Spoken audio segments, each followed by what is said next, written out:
Sin duda, lo mejor para que se te marquen los abdominales es hacer 385 repeticiones cada día, porque si no haces 385 repeticiones no funciona, ya que los abdominales es un músculo que va aparte, bro. Hay que entrenarlo distinto. Aunque no te lo creas, esto sigue pensando, ya sea consciente o inconscientemente, mucha gente. No sé muy bien por qué, ya que es uno de los mitos más típicos del gimnasio. Es como si estuviera en nuestra cultura. Porque esto no tiene ningún tipo de sentido. Para empezar, quiero dejar claro que el recto abdominal es un músculo como cualquier otro. Se comporta exactamente igual que un músculo más. Igual que el pectoral, el cuádriceps, el bíceps. Entonces, si ya sabemos que para hacer crecer los músculos hay que entrenarlos en un rango entre 6 y 20 repeticiones más o menos, ¿a qué viene que haya que hacer tantas repeticiones para el abdomen? Ahí lo único que estás haciendo es cardio. Oye, que si esa es tu forma de hacer cardio, me parece perfecto.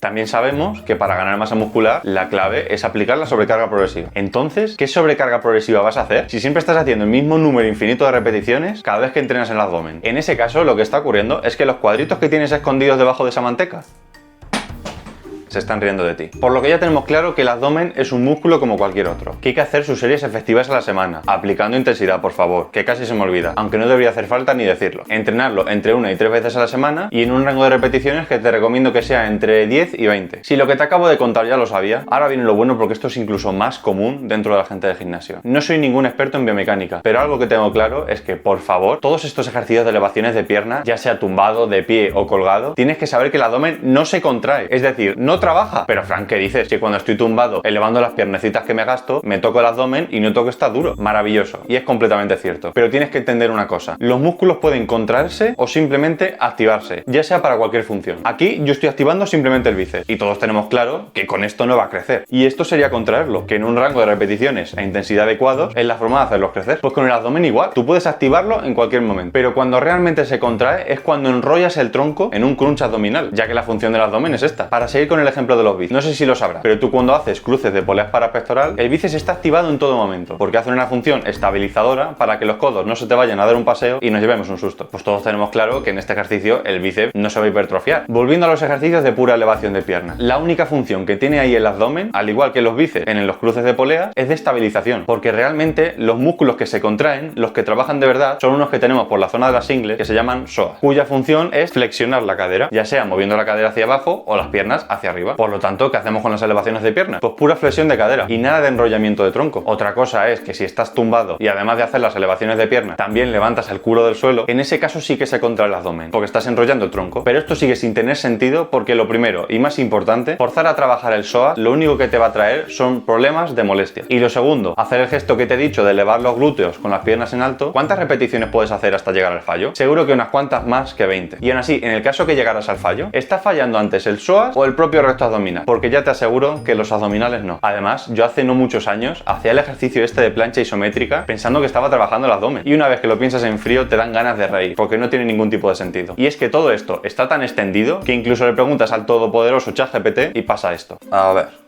mejores ejercicios para hipertrofiar el recto abdominal. Mira, para ser finos y todo. Crunch abdominal, bien. ¿Elevación de piernas? ¿En serio? Me cago en su... Y espero que nadie de aquí siga pensando que en los ejercicios como la sentadilla o el peso muerto trabaja el abdomen. O incluso que hacer abdominales te quita la grasa de esa zona. Porque es que ni pienso entrar en ello porque hoy quiero dormir bien. Que mañana toca pierna. Entonces, ¿qué conclusión sacamos de todo esto? Pues que los mejores ejercicios, si realmente quieres hipertrofiar el abdomen, son todos los que hacen enrollamiento de tronco. Es decir, los crunches. Se pueden hacer de varias formas. Ya sea en el banco típico declinado, con un disco encima, en el caso de que ya puedas hacer más de esas 20 repeticiones que te dije antes, en máquinas específicas de crunch que puedes encontrar en algunos gimnasios, o también puedes hacer crunches en polea, que si no sabes cómo hacerlos bien, dímelo en los comentarios y te hago un vídeo específico de cómo se hacen solo para ti. Todo lo que te he dicho ahora es solo para hacer crecer los músculos del recto abdominal, pero aquí el abdomen sí que tiene una particularidad con respecto al resto de músculos, y es que si no tienes un porcentaje de grasa bajo, va a parecer que no tienes ese músculo. No es como por ejemplo el bíceps, que aunque no sea muy grande y encima se tenga un porcentaje de grasa bastante alto, si se contrae se va a seguir viendo igualmente, pero los abdominales resulta que son algo más tímidos. Entonces, para que se te vean los abdominales, la única forma de conseguirlo es reduciendo tu porcentaje de grasa grasa corporal con un déficit calórico. Si no sabes exactamente cómo hacer esto, en este vídeo te explico cómo hacerlo más en detalle. En ese caso, irás perdiendo grasa poco a poco y siempre llegará un punto en el que se te empiezan a ver los abdominales. Esto puede ser muy pronto o muy tarde, ya que hay gente que, aunque pueda tener un porcentaje de grasa normal, se le ven perfectamente los abdominales porque acumulan la grasa en otras partes del cuerpo, la madre que los parió. Y otra gente que tenemos menos suerte, podemos tener un porcentaje de grasa bastante bajo, pero siguen sin verse bien del todo, ya que simplemente por genética es de las últimas zonas por las que perdemos grasa. En mi caso puedo tener los brazos y las piernas con más venas que pelos y sin embargo el abdomen aún no se nos marca como nos gustaría. Y ahora es cuando te puedes preguntar, entonces si la única forma para que se me vean los abdominales es perdiendo grasa, ¿de qué me sirve estar cada 3 días haciendo crunches al fallo? Pues muy simple, porque cuanto más tengas hipertrofiado el recto abdominal, más se te va a marcar teniendo un porcentaje de grasa más alto. Te pongo un ejemplo. Para la misma persona, con la genética que tenga, imagina que tiene un 12% de grasa corporal y con ese porcentaje de grasa no se le marcan nada los abdominales. Ahora imagina que esa misma persona se pone a entrenar los abdominales como te he dicho en este vídeo y a los 2 años consigue que crezcan considerablemente en tamaño. Pues si a esa persona antes con un 12% de grasa no se le marcaban nada los abdominales, tras este tiempo entrenando, aunque incluso tenga un 15% de grasa, seguramente se le noten bastante más. Y esto te lo puedo decir por experiencia. ¿Vale la pena entrenarlos ahora o no? Por favor, comparte este vídeo a quien creas que sigue pensando lo que te he dicho en el mismo. A ver si entre todos terminamos con estos mitos que lo único que hacen es provocar frustraciones en la gente y lesiones de psoas.